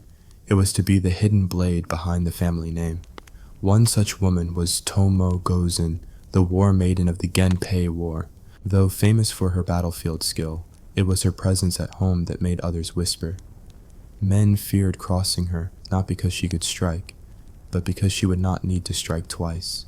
In households across the archipelago, women like Tomo watched and waited. They saw what their husbands would not say aloud. They knew the smell of fear, even masked by tobacco and sweat. They knew what it meant when a man polished his armor too slowly. And when a man confessed cowardice, he often confessed it not to his lord, but to his wife. In that dim space between confession and death, it was the woman who decided whether he would die with honor or rot in disgrace. For a samurai, to face an enemy on the battlefield was expected, but to face the steady gaze of a wife who has lost respect for you, that was the battlefield no one spoke of.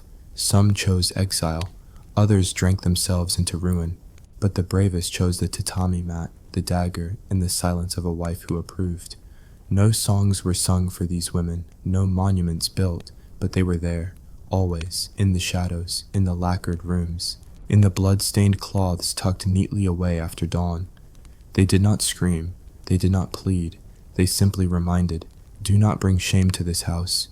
And that reminder could cut deeper than any blade. There was a silence to a samurai household, a silence more disciplined than the barracks, more sacred than the shrine.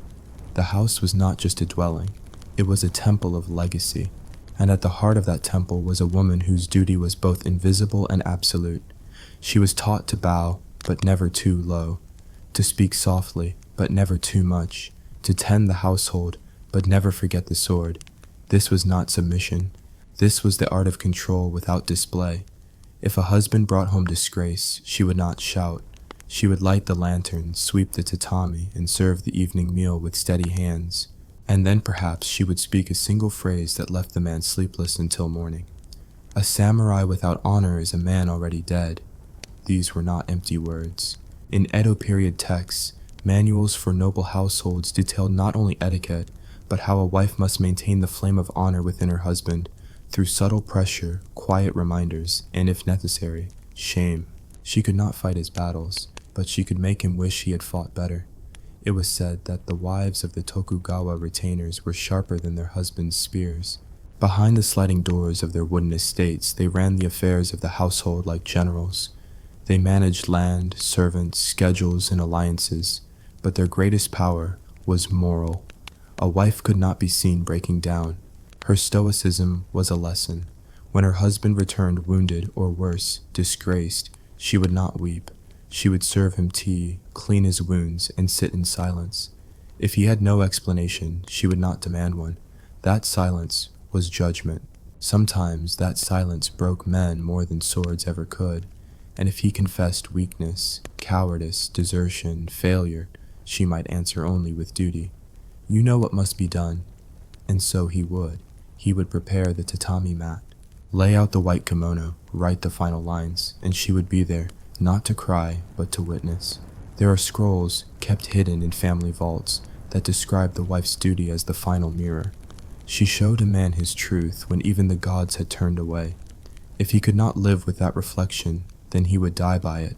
But not all battles ended with death. Some men chose to live, to redeem, to walk the long path of shame and rebuild. And in these cases, the wife was not only the executioner of pride, but the guardian of redemption. She would oversee his penance, deny him comforts, make him serve his own household like a servant, strip him of his sword until he proved worthy again. This was not cruelty. This was correction. For a samurai, the battlefield was honor, but for his wife, the home was war. A quiet war. A war of duty, silence, and discipline. She guarded the family's name like a castle. She defended it with words sharper than steel, and the men who lived in that house, whether warrior, lord, or servant, knew that her respect was not given lightly. To lose it was to lose everything.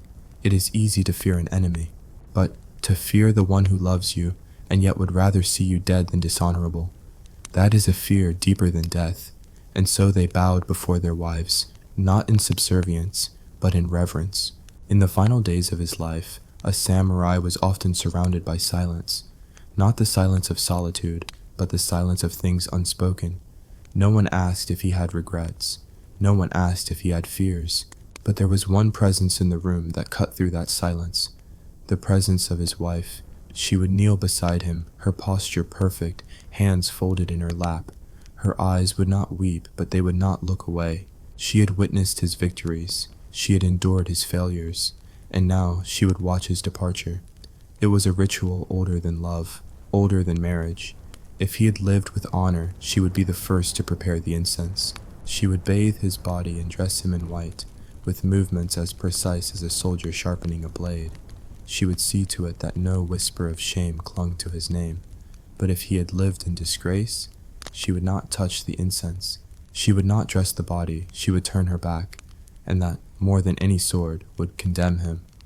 In Edo period courts, samurai were judged by more than their lords. Behind closed doors, the reputation of a man often depended on how his wife spoke of him after his death. A single sentence from her could elevate or erase him. She kept her silence, they would say, and everyone would understand what that meant. These women were not background figures. They were archivists of honor, keepers of the final word. And long after the clang of steel faded from the battlefield, it was the quiet memory of a woman's judgment that echoed loudest.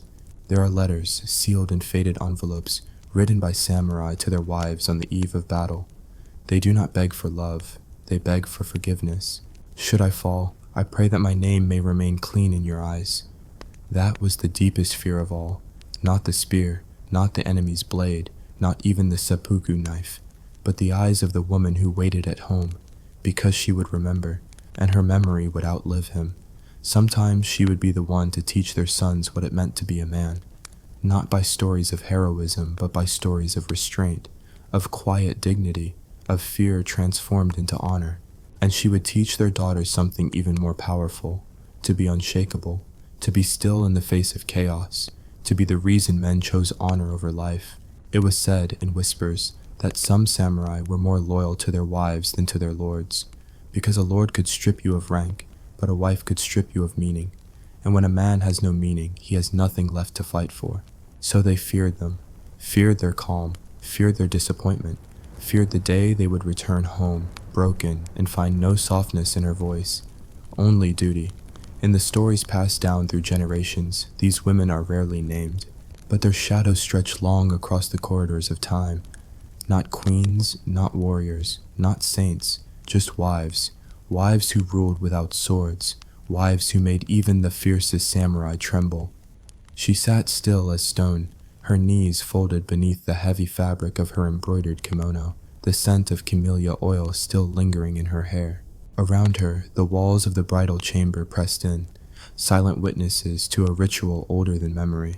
The lamps had been dimmed, the tatami floor creaked gently with the weight of her breath. Outside, the garden crickets sang their endless song. But inside this chamber, a different rhythm pulsed, one not of nature, but of custom, obedience, and fear. She was not the first to sit here, and she would not be the last. In the hushed stillness of feudal Japan, marriage was not simply a union between two souls. It was a transaction, a confirmation of alliances, honor, and power. But beneath the surface of scrolls and ceremonies, beneath the layers of lacquered masks and silk robes, lay a hidden trial. A trial that began not in daylight, but at nightfall. One that tested not only the body of a bride, but the silence of her endurance. These were the night trials, and few spoke of them. A bride in feudal Japan was not simply a woman in love. She was an offering, curated, trained, disciplined. Her posture was a statement, her voice a whisper of obedience. From the moment her betrothal was sealed, often while she was still a child, her journey became a preparation for this single night. Tutors, older women, handmaidens, all assigned to mold her into the perfect shadow of a wife. She was taught how to pour tea without sound, how to bow without creasing her sleeves, how to disappear without leaving the room. But no lesson prepared her for what the first night required. They called it yojo, the testing of the bride. It was not a trial by fire or sword, but by silence and expectation. When dusk fell and the guests had left, when the ceremonial rice wine had been poured and the clan elders had nodded their final approvals, she was led, wordlessly, into the inner room. The door slid shut behind her. Her new husband would arrive not with tenderness, but scrutiny. For in many households, especially among the samurai and aristocratic elite, the night was not a moment of passion, it was an examination. The husband, often a stranger in every way except bloodline, would approach not to comfort, but to confirm, to determine whether the girl, because she was rarely yet a woman, was untouched, obedient, and silent. Virginity was not just prized, it was demanded, but more than that, silence was the true virtue. A bride who cried out, who resisted, who showed fear or discomfort, could bring dishonor upon her lineage. Mothers trained their daughters to clench their teeth through pain, to breathe without sobbing, to fold even suffering into stillness. The ultimate measure of a wife's worth, they believed, was how little she disturbed the air. Some brides were given herbal tonics before the night, drinks made from wild chrysanthemum or sakaki leaves, meant to numb and loosen. Others were told stories, false, soft tales of love and gentleness, to calm them before the unkind truth. A few whispered among themselves in the days before marriage, exchanging warnings behind folding fans, but most were simply led into the chamber and left alone. Their screams, if they ever came, were muffled by the paper-thin walls and ignored. In rural villages, the rituals took on a different face. There, the bridal chamber was sometimes visited not just by the husband, but by elders or female relatives, who would examine the bed sheets in the morning, searching for stains that proved virtue. If no stain was found, questions arose. If the girl resisted the husband, even if only in instinctive fear, it was said she lacked filial piety. The shame did not belong to the man, it fell upon her, and so many learned to surrender. The night trial was not written in law, but it was etched into culture, deep as ink on parchment. It persisted across centuries through shifting dynasties and changing swords. Even as Kyoto blossomed with poetry and art, even as calligraphers composed verses about cherry blossoms and moonlight, young brides were being tested in the dark. Some survived with pride, others carried silent scars. One such a bride was Akiko, the daughter of a minor samurai lord from the Echigo province. Her marriage had been arranged at the age of 9 to a boy 4 years her senior, the son of a powerful daimyo with ties to the shogunate. From her earliest memory, Akiko knew her body was not hers. It belonged to the clan, to her future husband, to the promise of union. Her mother taught her to sleep without moving, to smile without joy, to obey without question. On her wedding night, Akiko did not cry. She waited in the cold chamber, the incense stick burning slowly beside her. She did not know her husband. She had seen him only twice. Once at a festival, once during the engagement ceremony. He had not spoken to her, only bowed. When he entered the room that night, he said nothing still. His hands were perfumed, his robe immaculate. His touch was not cruel, but neither was it kind. It was efficient, formal, a confirmation of transaction. When he left, Akiko remained kneeling, her eyes fixed on the closed door. Her body ached, but her face remained composed. Her maid entered quietly after an hour, checked the sheets and bowed. The next morning, the household was pleased. Akiko had passed the trial. No one asked how she felt. No one ever did. The deeper one looks into feudal Japanese marriage customs, the more one discovers the haunting presence of control. For all the beauty of the kimono, for all the elegance of the tea ceremony, there lay a brutal truth beneath the silk. A woman's worth was not in her laughter, or her dreams, or her intellect. It was in her silence, her stillness, her ability to endure the night trial without protest. And yet, not all brides submitted. There are scattered records, mostly in folk tales and temple accounts, of brides who resisted. A girl named Tomo, daughter of a merchant, who bit her husband's hand and fled into the woods on her wedding night. She was captured, beaten, and returned. Her father apologized profusely. She lived the rest of her life in seclusion, tending temple gardens.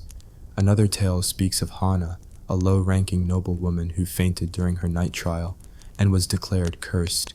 She was sent away to a remote nunnery in the mountains. The story ends there, not with redemption, but with disappearance.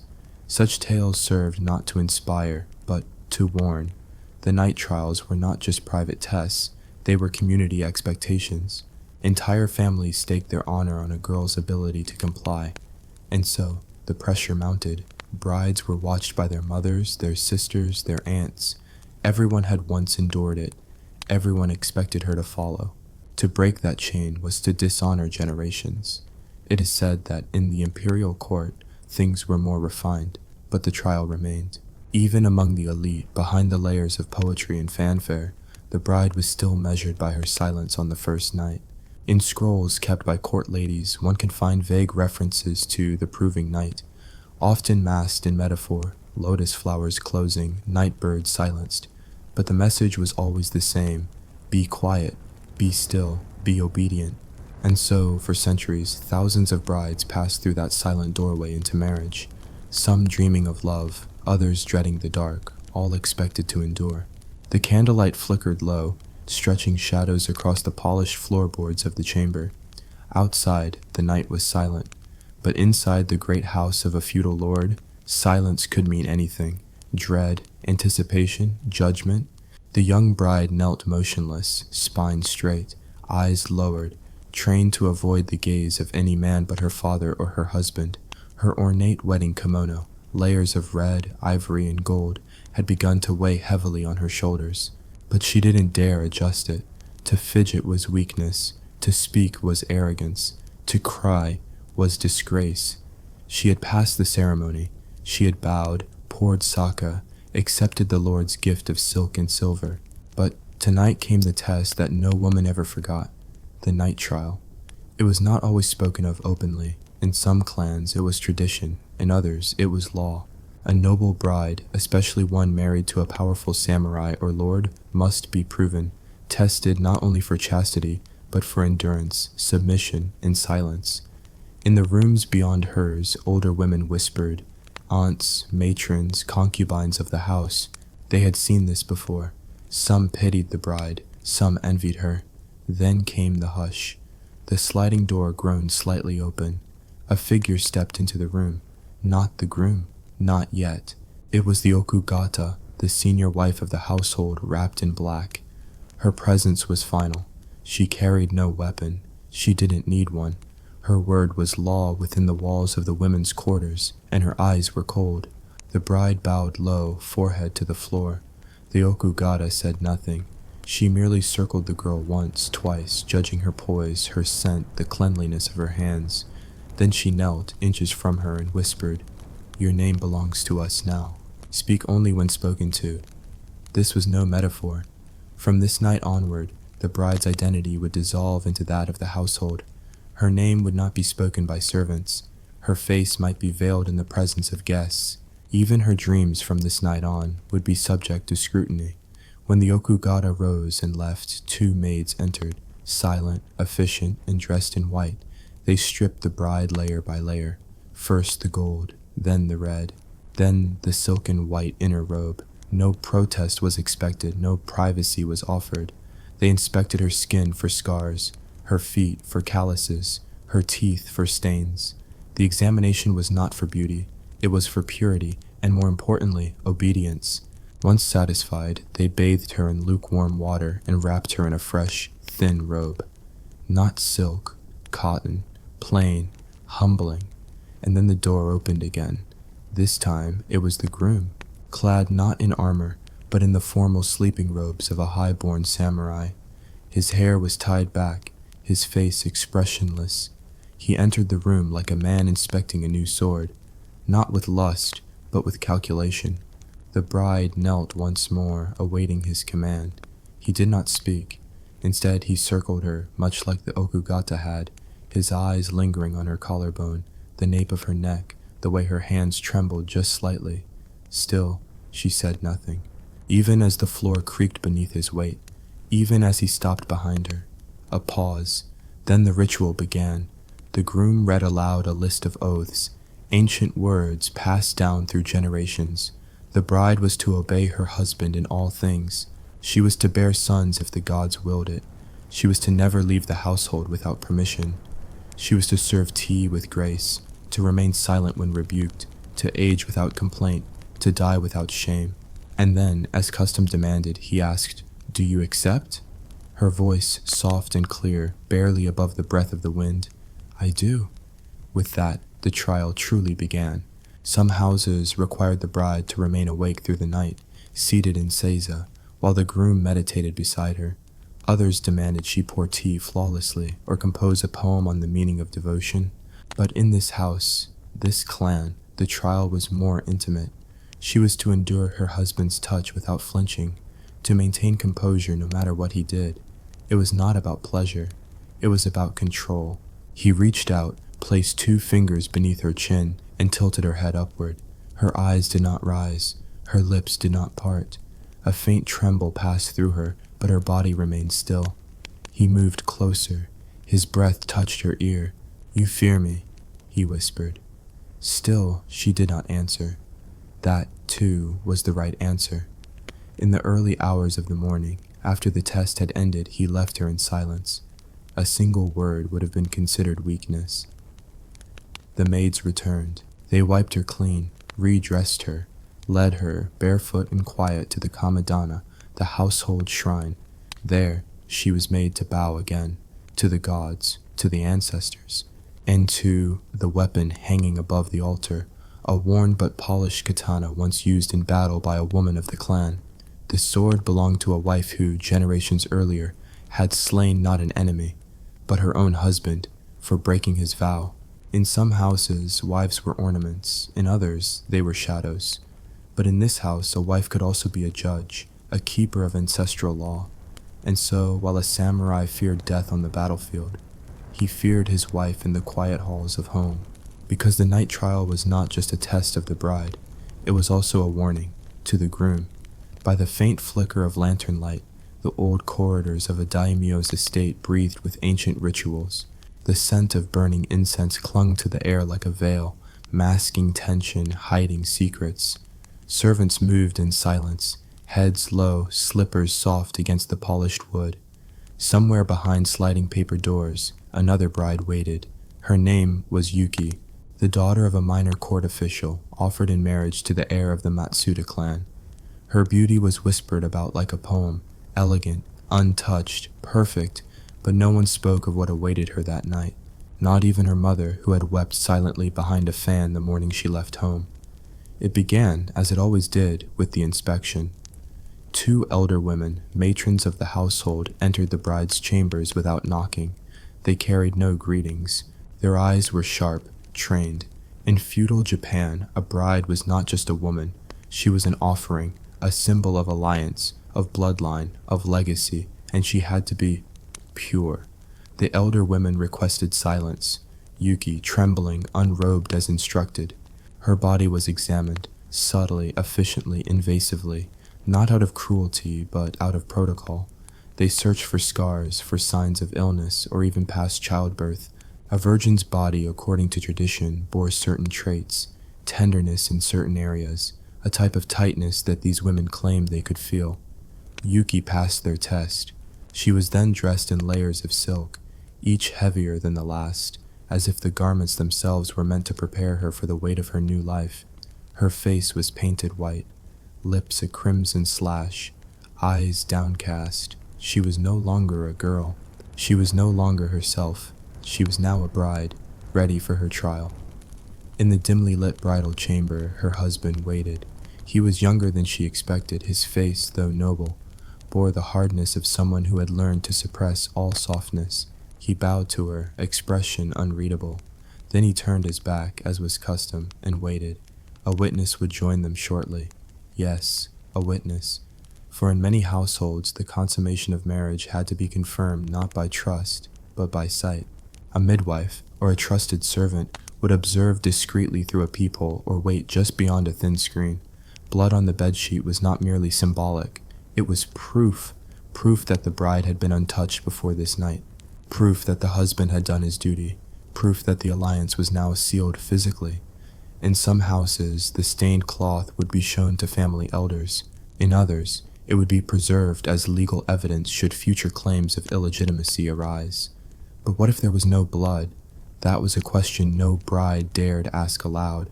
For those who failed this hidden test, whether due to lack of bleeding or some unknown reason, rumors would spread. Some were sent back in disgrace. Others were hidden away. A few were even punished quietly without trial. In a world where virginity was valued above virtue, appearances meant everything. Yuki knew this. That's why she prayed, not for love, not for joy, but for blood. She prayed for just enough pain, just enough tearing, to give her the mark of an acceptable bride. Meanwhile, elsewhere in the country, not every woman had the privilege of fear. In rural regions, especially under smaller clans or minor lords, brides were often given to older samurai, warriors who had known battle, who had known death, but had never known the softness of a woman's gaze. These men, hardened and entitled, believed that what they could not win in war, they could take in peace. For these brides, the night trial was no sacred ritual. It was conquest. Their screams were not shielded behind folding screens. Their tears were not part of the ceremony. No witness waited nearby to confirm the act, because the act itself was considered unquestionable. What the husband said, the family accepted. What the woman felt was irrelevant. There were also whispers, unconfirmed, often denied, of night trials where the bride was shared, not by multiple men, but by members of the husband's family, brothers, uncles, sometimes even the father. The logic behind it was twisted. Some claimed it ensured the bloodline's strength. Others believed it tested the bride's endurance, her loyalty, her ability to serve. These stories, spoken only in hushed tones by old women near fire pits, blurred the line between horror and ritual. No written records confirmed them. But in Japan's oral history, in its ghost stories and cautionary tales, these trials lived on, etched into the silence of unspoken pain. Back in the Matsuda estate, the door of the bridal chamber slid open just a crack. A soft rustle. The witness had arrived. Yuki lay motionless, eyes closed, pretending not to hear. Her husband approached her slowly, like a soldier stepping onto a battlefield. There was no hatred in his eyes, only duty, only expectation. This was how bloodlines were preserved. This was how peace between clans was ensured. And in a land where honor was sharper than any blade, personal desire held no weight. The night was long, the silence longer. When morning came, a single servant removed the sheet. It was carried away, folded carefully. Somewhere, someone would nod in satisfaction. Somewhere, a mother would sigh in relief. Yuki had passed, but what she had lost, what all brides lost, was never spoken of again. They were expected to smile, to serve, to bear children. to carry the name of their husband's house, and to bury every trace of the girl they used to be. The silence that lingered over a new bride's chamber the morning after the night trial was not always peace. It was often a silence stitched with shame, stitched with disappointment, or even danger. For the outcome of that one night, judged not by love, but by stoic customs, could shape a woman's fate with devastating permanence. A bride who failed to please her new husband could be sent back to her family. But such a return wasn't a quiet one. It was marked. The carriage that brought her back might not enter through the front gate. She would be delivered in silence, often under the cover of night, like a blemished offering rejected by a temple. Her parents, humiliated, would rarely ask questions. They already knew. The shame was compounded by whispers in the village. Word traveled fast. The blacksmith's son might have seen the servant cleaning stained bedsheets. A maid might have noticed a silent rider leaving early in the dawn. Rumors wrapped themselves around these young women like cords, tying them to a reputation they would never escape. Worse still was the case of those whose virginity was disputed. If the blood-stained cloth was absent the next morning, it was not assumed with empathy or biology. It was assumed with accusation. The bride was accused of impurity, of having given herself to another man before marriage. Whether true or not didn't matter. The absence of proof was treated as the presence of guilt. Families with power could sometimes shield their daughters from the worst. They might pay hush money or arrange for her to be sent to a distant temple, framed as a holy calling, but in reality a soft exile. For others, there was no such mercy.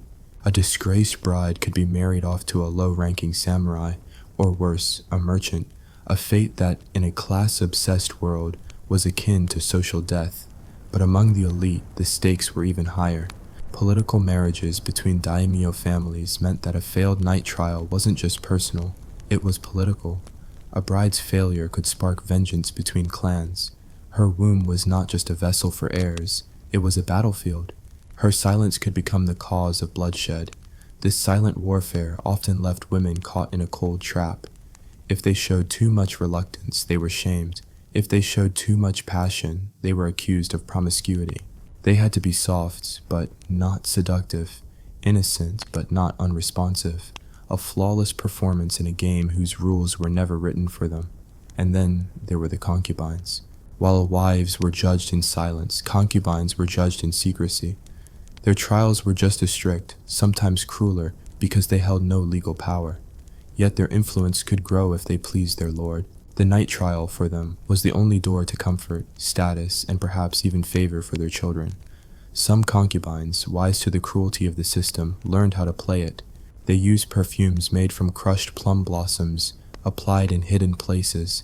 They studied how to breathe, how to move, when to cry out and when to be still. They learned the dance of submission not from desire, but from survival. And some succeeded. But even they knew the rules could change without warning. A new concubine might arrive, a lord's mood might sour, a whisper might poison a reputation. In a world where a woman's value was measured by one night and one body, safety was an illusion. Among the commoners, the rituals were less rigid but not less real. A village girl might not face a formal night trial, but her first night as a wife was still watched by her community. Women from the village might ask about the stains. A mother-in-law might inspect the bedding. Sometimes an elder midwife would attend the night in secret, pretending to bless the bed but truly to confirm purity. For the bride, it was a trial not of love, but of proof. The truth was irrelevant. Only the evidence mattered. Yet amid this darkness, there were rare lights. Some men, very few, but enough to whisper about, refused to follow these cruel rituals. They sent the bedding away before anyone could see it. They took their wives for walks instead of tests. These stories spread in quiet admiration, like warm embers under a frostbitten world, and some women fought back. A tale is still told in the northern provinces of a bride who cut her own arm to stain the sheets to protect herself from rejection. Another of a woman who confessed that she was not a virgin, and when her husband rose in rage, she drew a knife and warned him never to raise a hand to her again. He didn't, but these were the exceptions. Most endured in silence. Most bore the rituals, the shame, the fear, because they had no choice. By the end of their first year of marriage, many brides had already learned to disappear into their roles. Their laughter, once bright in their parents' courtyards, became hushed. Their eyes, once curious, became careful. They were trained to endure, not just the night, but every day that followed. For the night trial was never truly over. It was only the beginning. The legacy of those nights stretches long into memory.